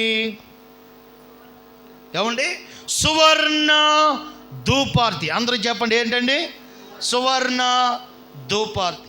ఈ సువర్ణ ధూపార్తి దేనికి సాదృశ్యం అని అంటే ప్రియులారా, ప్రార్థన జీవితానికి సాదృశ్యం. అందరూ చెప్పండి దేనికి సాదృశ్యం? మనలో ఏముండాలి ఏమండి పిల్లరా? అసలు భయంకరమైన పాపం ఏంటంటే ప్రార్థన చేయకపోవటమే పాపం అంట బైబిల్లో. హల్లెలూయా, హల్లెలూయా. ఈరోజు ప్రతి క్రైస్తవుడు ప్రార్థన ఉండాలి. ప్రార్థన ఎప్పుడైతే నీ చేతిలో ప్రార్థన ఉంటుందో నీ యొక్క దేహము దేవుని ఆలయముగా మార్చబడుతుంది. ప్రార్థన జీవితం ఉండాలి. ప్రార్థన పరిస్థితులను మారుస్తుంది. హల్లెలూయా, హల్లెలూయా. ప్రియులారా, మన దేహము ప్రార్థనతో నింపబడినప్పుడు ఈ దేహమే ఆలయముగా మార్చబడుతుంది. ఆయన ఈ ఆలయములో నివసిస్తారు. చూడండి, నాలుగవది మనం చూస్తే ఇంకా ఈ మందస్సులు ఏమున్నాయి? బంగారు రేకులతో తాపబడిన నిబంధన మందస్సు ఉండేను. ఆ మందస్సములో మన్నాగల బంగారు పాత్ర. హల్లెలూయా, హల్లెలూయా. బంగారు పాత్ర. ఈ బంగారము దేనికి సాదృశ్యం అని అంటే పరిశుద్ధతకు సాదృశ్యం. That is the holiness. దేనికి సాదృశ్యం అండి? జ్ఞానులు యేసు ప్రభు దగ్గరికి ఏం తీసుకొచ్చారు? బంగారమును, సాంబ్రాణి, బాలమును తీసుకొచ్చారు. ప్రియులారా, పరిశుద్ధతకు సాదృశ్యం. మనం ఎప్పుడైతే పరిశుద్ధంగా ఉంటామో, ఎప్పుడైతే ప్రియులారా యథార్థంగా ఉంటామో, ఎప్పుడైతే న్యాయంగా మనం ఉంటామో, ఎప్పుడైతే దేవునికి నచ్చే రీతిలో ఉంటామో అప్పుడే మన దేహము దేవుని ఆలయం. పరిశుద్ధంగా ఉండాలి. నేను పరిశుద్ధుడును కనుక మీరును పరిశుద్ధులై ఉండుడి. హల్లెలూయా. దేని చేతను మన పరిశుద్ధతను మనము పోగొట్టుకోకూడదు. ఏ ప్రక్రియ చేతను మన పరిశుద్ధతను మనం కోల్పోకూడదు. ఏ యొక్క ప్రక్రియల చేతను మన పరిశుద్ధతను మనము దూరం కాకూడదు. ప్రియులారా, మనమందరము పరిశుద్ధులుగా మార్చబడాలి. ఇంక ఈ యొక్క మందస్సులో ఏముందనంటే ప్రియులారా, చిగిరించిన అహరోను చేతికర్ర. హల్లెలూయా, హల్లెలూయా, హల్లెలూయా. ప్రియమైన దేవుని బిడ్డలారా, ఈ యొక్క చిగిరించిన చేతికర్ర, ఈ యాజకత్వము ఎవరికి ఇచ్చాడు దేవుడు? ఎవరికి ఇచ్చాడు? అహరోనుకు ఇచ్చాడు. యాజకుడైన అహరోనుకి ఇచ్చాడు, లేవీయులకి ఇచ్చాడు. ప్రియులారా, ఈ మందస్సులు ఏముంది? ఈ కర్ర ఉంది. ఈ యొక్క లేవీల అహరోను చేతి కర్ర ఉంది. నా దేవుని ప్రజలారా గమనించాలి, కొత్త నిబంధన కాలంలో సంఘాన్ని కట్టే అధికారం దేవుడు ఎవరికి ఇచ్చాడు? పేతురికి ఇచ్చాడు. అర్థమైందండి? ఎవరికి ఇచ్చాడు? పేతురికి ఇచ్చాడు. అలాగే ఈ పాత నిబంధన కాలంలో ఈ యాజకత్వాన్ని చేయగలిగిన అధికారమును ప్రియులారా ఈ యొక్క లేవీయులకు ఇచ్చాడు. నా దేవుని ప్రజలారా, ఈ యొక్క చేతి కర్ర మందస్సములో ఉంది. ఈ రోజున ప్రతి ఇంటిలో, ప్రతి కుటుంబములో యాజకుడైన దైవజనుడికి స్థానం ఉండాలి. హల్లెలూయా. ఎవరైతే ఆ స్థానం ఇస్తారో, దైవజనుడికి అవకాశం ఇస్తారో, ఆ ఇల్లు దేవాలయముగా మార్చబడుతుంది. దైవజనుడు ఏం చేస్తాడు? మీ ఇంటికి వచ్చినప్పుడు పప్పలో ఏమంటే బూరులు, గారెలు, మాంసం తినేసి వెళ్ళిపోతాడా? కాదండి. పిల్లలు దీవించవలసిన సమయంలో దీవిస్తాడు, ఆదరించవలసిన సమయంలో ఆదరిస్తాడు, గద్దించవలసిన సమయంలో గద్దిస్తాడు, హెచ్చరించవలసిన సమయంలో హెచ్చరిస్తాడు. అన్ని రీతిలుగా చేసి సంపూర్ణులుగా దేవుని ఎదుట నిలబెట్టేవాడే యాజకుడు. హల్లెలూయా, హల్లెలూయా. అన్ని పనులు ఎవరు చేస్తారు చెప్పండి? చెప్పండి. బాధలో ఉన్నామనుకో, నీ ఇంటికి వచ్చి ఏం చేస్తాడు దైవజనుడు? ఏమండి? ప్రార్థిస్తాడు, ప్రేమిస్తాడు, శుభవచనాలు చెప్తాడు. ఒకవేళ నువ్వు తప్పు చేస్తున్నావు అనుకో, పొరపాటు చేస్తున్నావు అనుకో, ఎందుకు ఇలా చేస్తున్నావు ప్రియులారా గద్దిస్తాడు, బుద్ధి చెబుతాడు. ప్రియమైన దేవుని బిడ్డలారా గమనించాలి, ఈ రోజున గద్దిస్తే లోబడే వాళ్ళు ఎవరైనా ఉన్నారండి? ఏమండి? లోబడే వాళ్ళు లేరు. ప్రియమైన దేవుని బిడ్డలారా గద్దింపునకు లోబడాలి. సామెతలు 29 అంటారు కదా, ప్రియులారా ఎన్నిసార్లు గద్దించిన లోబడిన వాడు హఠాత్తుగా ఏమైపోతాడట? నాశనం అయిపోతాడట. హల్లెలూయా. దైవజనుని గద్దించిన లోబడాలి, ఇంకా వాక్యం గద్దించిన లోబడాలి. ఏమండి? ఎన్నిసార్లు గద్దించిన లోబడిన వాడు హఠాత్తుగా నాశనం అయిపోతాడు. అది దేవుడు ఎందుకు గద్దిస్తాడు? దైవజనులు అయినా ఎందుకు గద్దిస్తాడంటే నువ్వు నాశనం అయిపోకూడదనే గద్దిస్తాడు. అర్థమైందండి? అర్థమైందా? నువ్వు వినలేదనుకో నువ్వేమవుతావు? ప్రియమైన నాతాను ప్రవక్త దావీదును గద్దించినప్పుడు దావీదు సరి చేసుకున్నాడా లేకపోతే ఎదురు తిరిగాడా? చెప్పండి. సరి చేసుకున్నాడు, దేవుని కృపను పొందుకున్నాడు. హల్లెలూయా. లేకపోతే మనోడు కూడా బైబిల్ అడ్రస్ లేకుండా పోయేవాడు. స్తోత్రం కలుగునగాక. హల్లెలూయా. అవునంటారా కాదంటారా? ఏమండి? అతిక్రమములు దాచిపెట్టువాడు వర్ధెలడు కానీ దాన్ని విడిచిపెట్టువాడు, ఒప్పుకుని విడిచిపెట్టువాడు వర్ధెలుతాడు. స్తోత్రం చెప్పండి. ఈ రోజున దావీదు ఈ పరిశుద్ధ గ్రంథం నిలబడ్డానికి గల కారణం, తప్పు అందరూ చేస్తాం, పొరపాటు మనం అందరూ చేస్తాం, దావీదు చేశాడు. ప్రియమైన దేవుని బిడ్డలారా ఒక రకంగా చెప్పాలంటే దావీదు మన మీద ఎక్కువే, కానీ ఒప్పుకోవటం కూడా అలాగే ఒప్పుకున్నాడు, విడిచిపెట్టడం కూడా అలాగే విడిచిపెట్టాడు.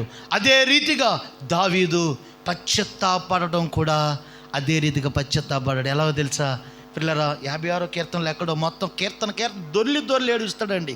ఏంటి తెలుసా? అయ్యా నీ ఆత్మ నాలో నుండి తీసివేయకు. ఒకవేళ నీ ఆత్మ తీసేసావనుకో, అయ్యా నేను పాపినని, నేను పొరపాటు చేశానని, నేను తప్పు చేశానని నీ ఆత్మ నాలో తీసేసావనుకో, నేను వ్యర్థున్నయ్యా. ఆత్మ లేనివాడు నావాడు కాడు. ఆత్మ కోసం పొర్లాడి ఏడ్చాడండి దావీదు. హల్లెలూయా. హల్లెలూయా. యాజకుడు ఇటువంటి ప్రక్రియలు చేస్తాడు. ప్రియమైన దేవుని బిడ్డలారా దైవజనుని మనం చేర్చుకోవడం ద్వారా అనేకమైన ప్రయోజనాలు ఉన్నాయి. ఈ రోజున మనం దేహము ఆలయంగా మార్చబడాలంటే మన ఇంటిలో దైవజనునికి ఏముండాలి? స్థానం ఉండాలి. ఆ యొక్క షునేమీరాలు మన ఇంటికి, మన ఊరు వస్తున్న దైవజనుడు భక్తి కలిగిన దైవజనుడు. హల్లెలూయా. హల్లెలూయా. భక్తి కలిగిన దైవజనుడు అండి. ఆయనకి నీళ్ళు ఇచ్చినా, ఆయనకు అన్నం పెట్టకపోయినా, ఆయన ఆండ్ల పనులు చూడకపోయినా ఎంతో దేవునికి భయపడి ఆయన పని చేస్తున్నాడండి, పరిచర్య చేస్తున్నాడండి. అటువంటి దైవజనుని మన ఇంటికి పిలిచి, అటువంటి దైవజనుని మన ఇంటికి చేర్చుకుని కాస్త ఆతిథ్యం ఇస్తే ఆయన కడుపును పోషించుకోవడానికి వచ్చిన వాడు కాదండి. ఆయన దేవుని కొరకు ప్రయాసతో దేవుని పని చేస్తున్న దైవజనుడు అండి, భక్తి కలిగిన దైవజనుడు అండి. అని అంటే భర్త అన్నాడు, సరే నీ మాట నేను ఎప్పుడైనా అడ్డు చెప్పానా? ఆయన భక్తి కలిగిన దైవజనుడు కదా, మనం చేర్చుకుందాం, ఆయన ప్రేమిందాం, ఆయన క్షేమాన్ని మనం చూద్దాం అన్నప్పుడు చక్కగా వారు చూశారు. ప్రియమైన దేవుని బిడ్డలారా లేని కుమారుడను బిడ్డను వారు పొందుకున్నారు. స్తోత్రం చెప్పండి. హల్లెలూయా. హల్లెలూయా. ప్రియమైన దేవుని బిడ్డలారా గమనించాలి, మన పుట్టుకలోనే వచ్చింది ఏంటనంటే ఎన్ని జరిగినా మర్చిపోవటం. చెప్పండి ఏంటండి? చెప్పండి. అది దేవునికి నచ్చంది ఏంటో తెలుసా? కృతజ్ఞత లేకపోవడం. హల్లెలూయా. అర్థమైందా? దేవునికి నచ్చని పదం ఏంటి? కృతజ్ఞత లేకపోవడం. ఈ కృతజ్ఞత లేని వాళ్ళు అసలు దేవుడికి క్షమించడం. ప్రియమైన దేవుని బిడ్డలారా నువ్వు ఎన్ని చేసినా, నువ్వు ఎక్కడెక్కడ ఎగిరినా ఏం చేయాలి? దేవుడికి ముందు కృతజ్ఞత ఉండాలి. ఒక మనిషి మనకు మేలు చేసినా మనకి ఏముండాలి? కృతజ్ఞత ఉండాలి. అర్థమైందా? ఒక మనిషి మేలు చేసినా కృతజ్ఞత. మొన్న నేను ప్రార్థన నుంచి వస్తున్నాను, నైట్ కొన్నింగ్లో ప్రేయర్ ముగించుకొని వస్తుంటే పొట్లపూడిలో నా ఎదురు బండి వెళ్తున్నాడు. ఆయన సిగ్నల్ లైట్ వేసుకుని. నేను అనుకున్నాను ఈ సిగ్నల్ ఎక్కడ ఆగున్నారు అనుకుని దగ్గరికి వెళ్ళి చూస్తే ఆయనకి హెడ్ లైట్ లేదండి, లైట్ ఆగిపోయింది. ఏంటి బ్రదర్ అన్న? లైట్ అయిపోయింది అన్నాను. నేను అన్నాను నువ్వు ముందు నడు, నేను వెనకాల వస్తా అని అన్నాను. సుమారు లక్ష్మీపురం దాకా ప్రియులరా రంగాబొమ్మ సెంటర్ దాకా నేను లైట్ మీద తీసుకొచ్చాను. ఆయన తీసుకొచ్చిన తర్వాత ఒక లారీ మమ్మల్ని ఓవర్టేక్ చేసింది. ఆ లారీ ఎలుగులో ఆయన వెళ్ళిపోయాడు. లారీ ఎలుగులో కొంచెం రంగాబొమ్మ సెంటర్ దాటిన తర్వాత లక్ష్మీపురం దగ్గర ఆయన ఇల్లు, అక్కడ దాకా వెళ్ళిపోయాడు. నేను వెనకాల వెళ్తున్నాను. అయ్యో ఈయన ఎలాగెళ్ళాడు అని నేను ఎదుక్కుంటా వెళ్తున్నాను. పాపం ఆ లారీ ముందు పాపం వెళ్ళిపోయాడు. ఆయన వెళ్ళిపోయి ఆయన ఏం చేస్తున్నాడు తెలుసా? ఆయన ఇల్లు వచ్చేసింది కదా, లటుక్కుని దూరం లోపలికి వెళ్ళిపోవాలా. ఆయన నా కోసం రోడ్డు మీద వెయిట్ చేస్తున్నాడు. హల్లెలూయా. రోడ్డు మీద వెయిట్ చేసి నా బండి ఆపి, బ్రదర్ థ్యాంక్స్ అండి, చాలా దూరం నన్ను మీరు తీసుకొచ్చారు. హల్లెలూయా, హల్లెలూయా. పిల్లరా, అలా చెప్పినప్పుడు మన హృదయం ఎలా ఉంటుందండి? ఇంకా జీవితంలో ఎప్పుడు మనం ఇటువంటి సహాయాలు అందరికీ చేయాలనిపిస్తుంది. వాడు చెప్పకుండా వెళ్ళిపోయాడు అనుకోండి, ఇటువంటి మనుషులకి ఎప్పుడు మనం సహాయం చేయకూడదు అనుకుంటాం. కృతజ్ఞత, మనిషిగా మనం ఎంత హ్యాపీ ఫీల్ అవుతుంటే దేవుని పట్ల కృతజ్ఞత కలిగి ఉంటే దేవుడు ఎంత ఆనందిస్తాడండి. హల్లెలూయా, హల్లెలూయా. ప్రియమైన దేవుని బిడ్డలారా, చూడండి, దేవుడు కుమారుని ఇచ్చాడు, మరలా దైవజాన్ని చేర్చుకోవటం మానేశారు. మరలా కుమారుడు ఏమైపోయాడు? చనిపోయాడు. ఇప్పుడు మరలా ఎక్కడికి వెళ్తుంది? మళ్ళీ గుర్తుకొచ్చాడు. దేవునికి స్తోత్రం. మనకు కూడా దైవజనుడు అప్పుడప్పుడే గుర్తుకొస్తాడు. స్తోత్రం కలుగును గాక. నేనంటాను, దైవజనుడు ఎప్పుడు గుర్తుండాలి.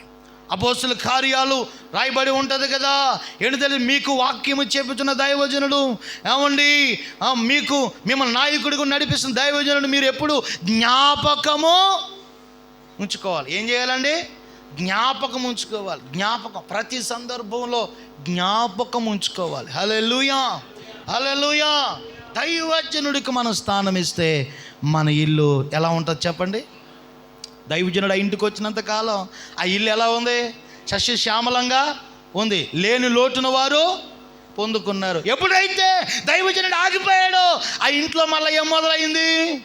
నష్టము మొదలైంది, క్షామము మొదలైంది, వేదన మొదలైంది. దేవునికి స్తోత్రం, హల్లెలూయా.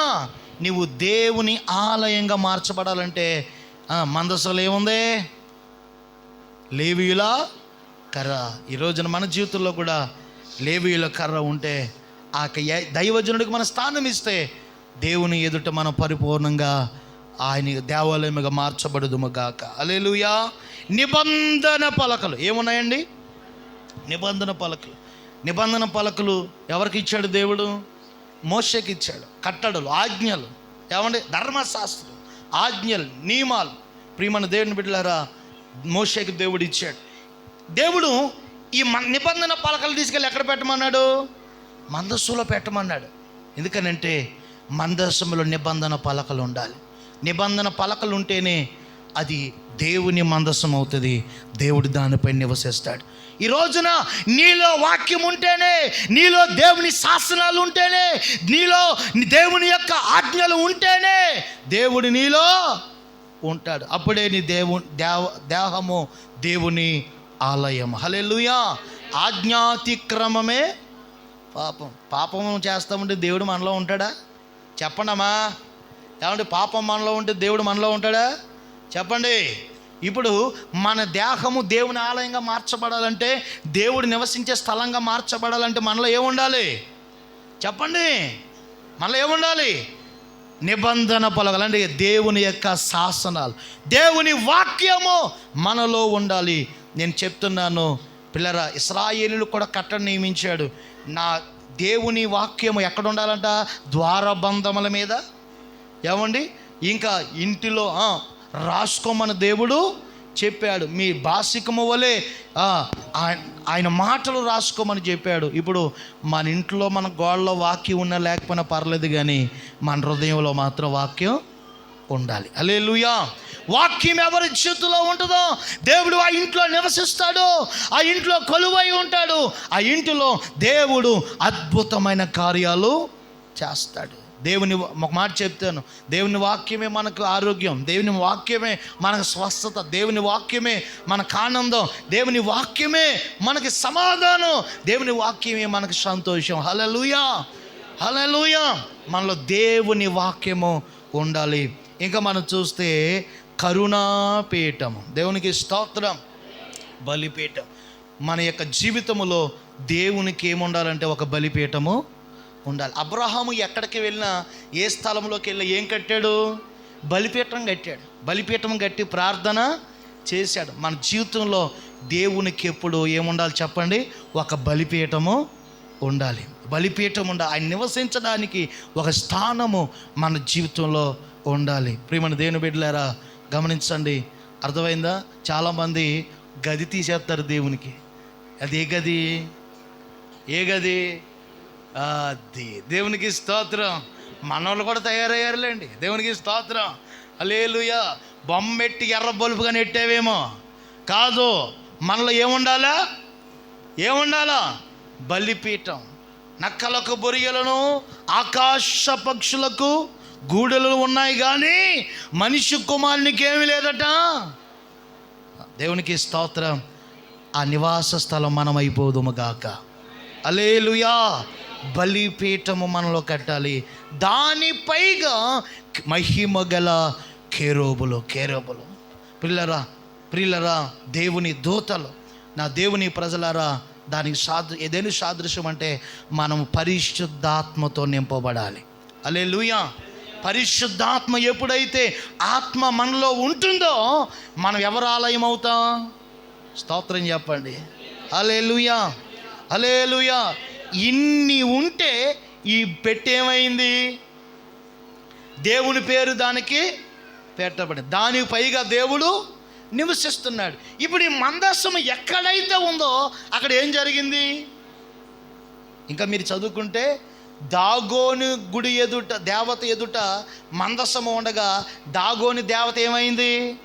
బార్లో పడిపోయింది. స్తోత్రం చెప్పండి. ఇంకా మందస్సాన్ని గురించి చదువుకుంటే చాలా విషయాలు ఉన్నాయి. ఈ రోజున ఆ మందస్సమై ఉన్న దేవుడే నీలో ఉంటే, నీవు దేవునికి ఒక ఆలయం అయిపోతే, ఆమేన్, ఆయనే నీలో నివసిస్తే నీ ఎదుట ప్రియులరా ఎరుకో కోట లాంటి సమస్యలు కూలిపోవును గాక.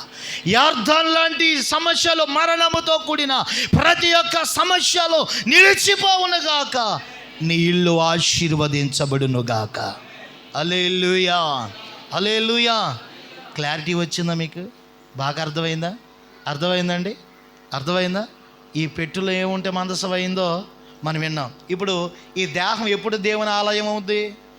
దేవుని వాక్యం, పరిశుద్ధాత్మ, దేవునికి బలిపీఠం, ఆయన శరీరం, ఆయన రక్తం మనం సేవించినప్పుడు, ప్రార్థన మనం కలిగి ఉన్నప్పుడు, ప్రియులారా దేవుని కొరకు వెలిగేవారిగా మనం ఉన్నప్పుడు మన దేహమే దేవుని ఆలయం. ఈ ఆలయంలో దేవుడు నివసిస్తాడు. అంతేగాని నువ్వు రండి అంటే ఆయన వచ్చే దేవుడు రాడు, ఆయన వచ్చే దేవుడు కాదు. మనం ఒక దేవునికి ఒక మందసం అయిపోవాలి, మనం ఒక నివాస స్థలంగా మారిపోవాలి. ఇప్పుడు నువ్వెక్కడ అడిగి పెట్టినా ఆ స్థలం ఆశీర్వదించబడును గాక. నువ్వు ఏ స్థలములో ఉన్న ఆ స్థలం దీవించబడును గాక. నీవు ఏది పట్టుకున్నా అది దీవించబడును గాక. నీవు ఏది చేసినా అది సఫలపరచబడును గాక. ఎందుకనంటే ఎవరున్నారు నీలో? యార్దాన్లో ఏముంది? పిల్లలు ఎరుకో కోటల ముందు ఏమున్నాయి? దాగోని దేవత ముందు ఏముంది? పిల్లరా ఒబేదేదోము ఇంట్లో ఏముంది? ఈ రోజున ఆ మందసం అయి ఉన్న దేవుడు, నీవే ఆ మందసం అయిపోతే, ఆ మందసం పైగా ఉన్న దేవుడు నీలో ఉంటే, నీ ముందు ప్రతి కార్యములు దేవుడు జరిగించునుగాక. ప్రతి ఆటంకములు తొలగించునుగాక. ప్రతి అభ్యంతరములు తొలగించునుగాక. విజయోత్సవముతో నా దేవుడు ఊరేగించునుగాక. తల వంచని ప్రార్థన చేసుకుందాం. హల్లెలూయా. స్తోత్రం. Thank you Jesus. Thank you mighty God. Hallelujah. స్తుతి. హల్లెలూయా. దేవానికే స్తోత్రం. యేసయ్యానికే స్తోత్రం. అందరూ రెండు చేతులు పైకెత్తి ప్రార్థించండి. హల్లెలూయా. యేసయ్యానికే వందనాలు. రండి